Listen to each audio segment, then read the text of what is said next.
The fact that very important that I'm a woman, of course, but it's just one of the.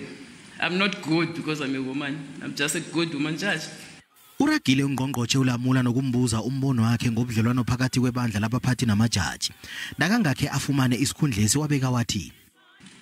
There is one South Africa, one South African people, one flag, and all three arms of government are working towards serving that entity.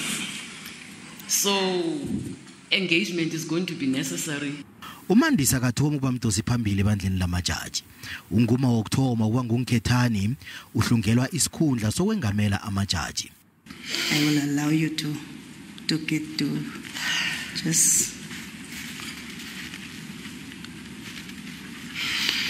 I'm sorry, Commissioner. It's fine. You don't have to be sorry. We are emotional beings as women. Bachona kathathako ukuthoma isikhundla sokuba mdosi phambili wamajaji. Benganamgomo ejeje izenzo zokuhloriswa ngokobulili namkha ukutsheja indaba zokuthi nakunoma olijaji osebantwini kufuze kusetshenzwe njani ngaye. I was the first judge to fall pregnant on the bench, and the Department of Justice, which administered the judiciary then, simply did not know what to do with me. Nakachuwa ngembuzo bona iSouth Africa ikulungele na ukuba nomengameli wamajaji ongumma.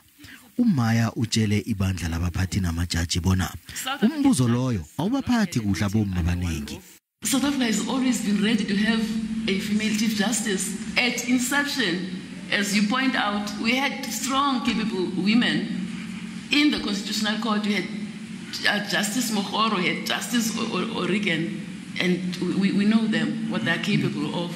Ungikhethani lo umaya uthi ukusebenza kwakhe ebudisi nokuthembeka kwakhe kwenze bona abe lapha khona namhlanje.